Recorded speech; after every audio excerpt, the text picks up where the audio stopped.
خدا یسوع مسیح نے معجزوں کے ذریعے اور خدا کی قدرت دکھانے کے ذریعے ان پر بار بار ثابت کیا کہ وہی مسیح ہے، لیکن یہ لوگ پھر بھی ایمان نہ لائے، اور انہوں نے ان تمام معجزوں کو، ان تمام باتوں کو، اس قدرت کو جو یسوع مسیح نے دکھائی، رد کر دیا۔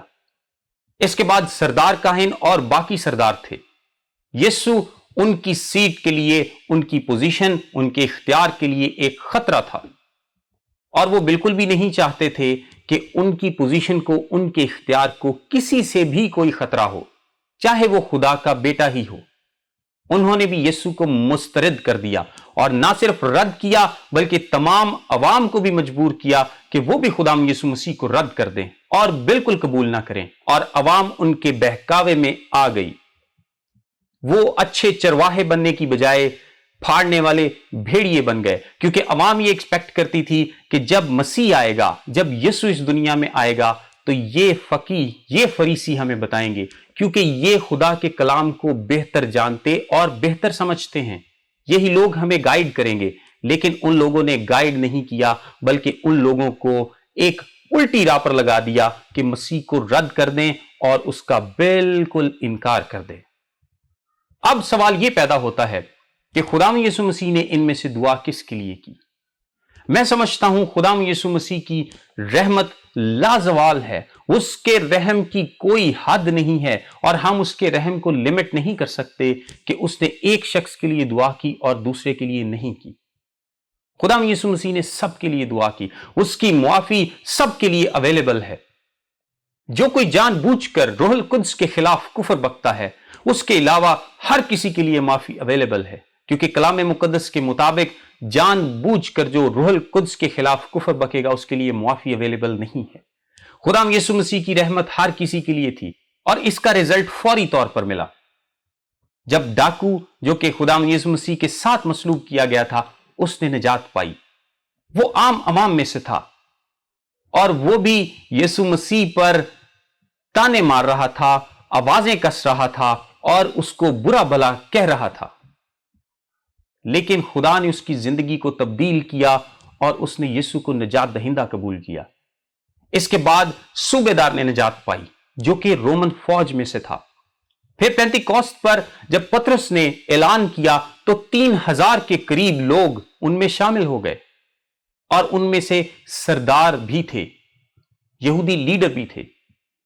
پولس خود ایک فریسی تھا، اور یسوع نے اس کو بھی نجات دی، لیکن تمام لوگ پھر بھی ایمان نہیں لائے، صرف وہی جن کے دلوں پر چوٹ لگی اور جن کے دل کو خدا یسوع مسیح نے چینج کیا۔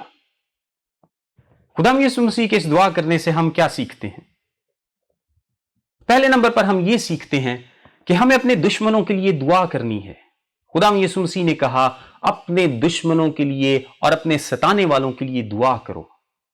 ہمیں بالکل اسی طرح ان کے لیے دعا کرنی ہے اور ان کے لیے اچھا چاہنا ہے، جس طرح خدا یسوع مسیح نے ان کے لیے کی۔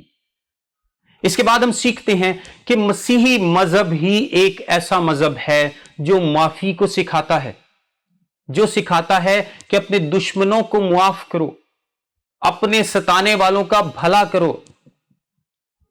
سارے لوگ بدلہ لینے کی کوشش کرتے ہیں، لیکن ایک مسیحی ہے جو نہ صرف معاف کرتا ہے بلکہ دعا بھی کرتا ہے، اور یہی مسیح کے پیروکاروں کی نشانی ہے۔ اس کے بعد ہم سیکھتے ہیں کہ خدا یسوع مسیح گناہوں کی معافی دینے کی قدرت رکھتا ہے۔ اس نے صلیب پر ڈاکو کے گناہ معاف کر کے اور اس کو نجات دے کر یہ ثابت کیا کہ گناہ چاہے کوئی بھی ہو اور حالت چاہے کوئی بھی ہو، اگر آپ خدا یسوع مسیح سے معافی مانگیں گے تو وہ آپ کو بھی معاف کرنے پر تیار ہے۔ خدا کے خادم چارلس اسپرجن نے کہا کہ گناہ چاہے کس قسم کا بھی ہو، خدا اس کو معاف کرنے کی کوئی نہ کوئی وجہ ڈھونڈ ہی لیتا ہے اگر آپ اس سے معافی مانگیں تو۔ خدا یسوع مسیح نے وہ دعا ہمارے لیے بھی کی تھی، اور آج بھی وہ ہماری شفاعت کرتا ہے۔ رومیو 8 باب اور اس کی 34 آیت میں لکھا ہے، کون ہے جو مجرم ٹھہرائے گا؟ مسیح یسوع وہ ہے جو مر گیا بلکہ مردوں میں سے جی بھی اٹھا اور خدا کی دہنی طرف ہے اور ہماری شفاعت بھی کرتا ہے۔ اور پھر عبرانیوں 7 باب 25 آیت میں لکھا ہے، اس لیے جو اس کے پاس آتے ہیں وہ انہیں پوری پوری نجات دے سکتا ہے، کیونکہ وہ ان کی شفاعت کے لیے ہمیشہ زندہ ہے۔ تو آج ہمیں کیا کرنا ہے؟ ہمیں خداوند یسوع مسیح کے پاس آنا ہے اور سچے دل سے اس کو نجات دہندہ قبول کرنا ہے۔ عبرانیوں 10 باب اس کی 22 آیت میں لکھا ہے، تو آؤ ہم سچے دل اور پورے ایمان کے ساتھ اور دل کے الزام کو دور کرنے کے لیے دلوں پر چھینٹے لے کر اور بدن کو صاف پانی سے دھلوا کر خدا کے پاس چلیں۔ خدا آپ سب کو برکت دے، آمین۔